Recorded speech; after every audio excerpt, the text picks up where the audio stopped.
Hey guys welcome back. അപ്പോൾ ഇന്ന് April 14 ഇന്നാണ് വിഷു വരുന്നത്. അപ്പോൾ എല്ലാവർക്കും ഹൃദയം നിറഞ്ഞ വിഷു ആശംസകൾ.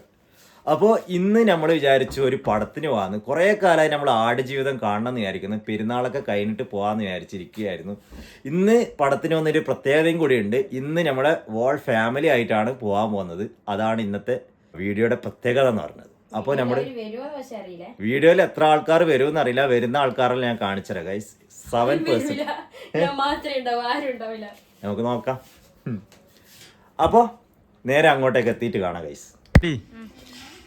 ആടുജീവിതത്തിന്റെ സ്റ്റോറി ഏകദേശം നിങ്ങൾക്ക് അറിയില്ലേ? ഏകദേശം അറിയാം.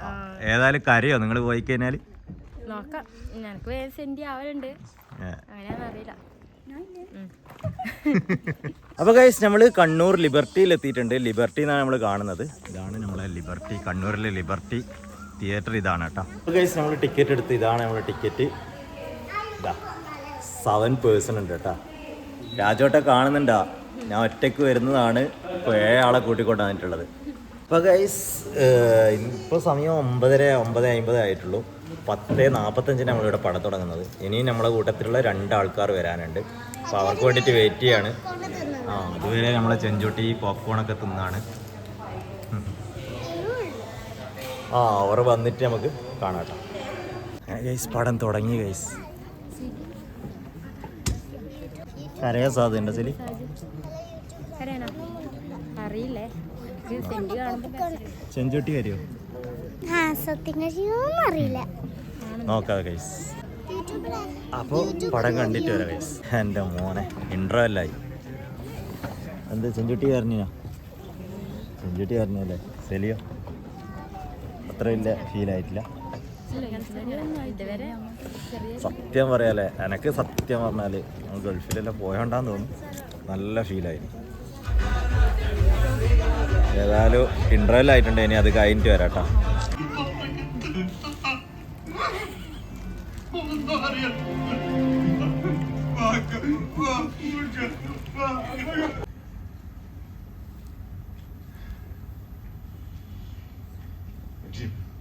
يلا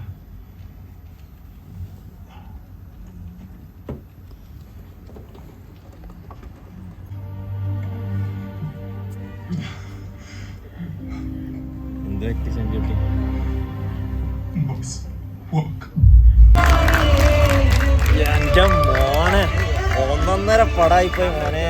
കണ്ണെന്നെല്ലാം വെള്ളം വന്നു പോയി. സെലിയെല്ലാം 1.5 കച്ചിലേനു അല്ലേ?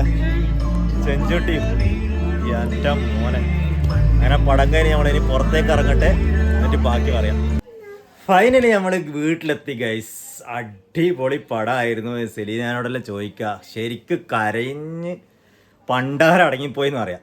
കരഞ്ഞ് പണ്ടാരടങ്ങിപ്പോയി. നമ്മളെല്ലാം ഗൾഫിൽ എന്താ പറയേണ്ടത്, നമ്മളൊരു നൊസ്റ്റാൾജിയ ഒരു ഫീല് വന്നുപോയി. ഗൾഫിൽ പോയ ആൾക്ക് മനസ്സിലാവും ഇതിൻ്റെ ഒരു ഈ ഫീല്, ഇതിൻ്റെ ഒരു വേദന എന്ന് പറഞ്ഞാൽ. ഞാൻ ഏതായാലും സെലീനാനോട് ചോദിച്ചു നോക്കട്ടെ. സെലി എങ്ങനെ ഉണ്ട് പടം?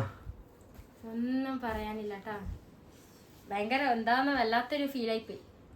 കരഞ്ഞ് വണ്ടാരടങ്ങുന്ന കണ്ടിന് ഞാൻ ഈ വീഡിയോയില് ആ ഭാഗത്ത് ഇടുന്നുണ്ട് ഗൈസ്. സെലി ഇപ്പൊ എന്താ പരുതുന്നപ്പോ? ഇന്റർവ്യൂ ആരത്? ഇതിന്റെ നജീബിന്റെ വല്ലാത്ത ഫീൽ. എനിക്ക് ഹക്കീമ മരിക്കുന്ന ആ ഒരു രംഗമില്ലേ, അതല്ലേ അത് ഭയങ്കര രസം. എന്താ പറയേണ്ടത്? ഗോകുല് ആ ഒരു സീന് ഭയങ്കര അത് മനസ്സിന്ന് പോകുന്നില്ല. വരുമ്പോ വണ്ടിയെന്നല്ല അതിനെ പറഞ്ഞോണ്ടിരിക്കുന്നല്ലേ. എനിക്കെന്തോ പിന്നെ അത്രയും തടി ശരീരം അത് പിന്നെ പറയാണ്ടിരിക്കാൻ കഴിയില്ല ഗൈസ്. ആ മോനെ ട്രാൻസ്ഫോർമേഷൻ ഭയങ്കരമായിപ്പോയി കേട്ടാ. പൃഥ്വിരാജിന്റെ ആയിക്കോട്ട് ആ ഗോകുലിന്റെ ആയിക്കോട്ട് കിടു എന്ന് പറഞ്ഞാൽ കിടു, ഒന്നും പറയാനില്ല. കരയാണ്ട് ഇറങ്ങൂല അല്ല എന്തായാലും. മനസ്സിന്ന് പോകുന്നില്ലേ? ഒരാള് ഒരാൾ അനുഭവിച്ചതാണ് എന്നുള്ള ഇതറിയുമ്പോ എന്തോ. പക്ഷെ ഇത് തിയേറ്ററിൽ കണ്ടിട്ടില്ലെങ്കിൽ ഒരു നഷ്ടം. ആ ഒരു ബിഗ് സ്ക്രീനിൽ തന്നെ. അപ്പൊ ഇതാണ് ഗൈസ് നമ്മളെ എക്സ്പീരിയൻസ് എന്ന് പറഞ്ഞാല്. ഇനിയും കുറെ ആൾക്കാരുണ്ടായിരുന്നു, അവർ വീഡിയോയിൽ വരാൻ താല്പര്യമില്ലാത്തതുകൊണ്ട് മാത്രമാണ് നമ്മൾ കാണിക്കാതിരുന്നത്. അപ്പോൾ നിങ്ങൾക്ക് ഈ ചെറിയൊരു വീഡിയോ ഇഷ്ടപ്പെട്ടെന്ന് വിചാരിക്കുന്നു. ഇഷ്ടപ്പെട്ടാൽ ലൈക്ക് ചെയ്യുക, ഷെയർ ചെയ്യുക, സബ്സ്ക്രൈബ് ചെയ്യുക. കൂടെയുള്ള എല്ലാവരും കാരണം കേട്ടോ. നമ്മളെ മാത്രല്ല കൂടെ വന്ന എല്ലാരും ഒരാള് കരയാണ്ടില്ല. ഇവൻ നമ്മളെ ചെഞ്ചൂട്ടി അടക്കക്കാരനെ. സൈലന്റ്. അപ്പൊ അടുത്ത വീഡിയോ കാണുമ്പോഴേക്കും ബൈ.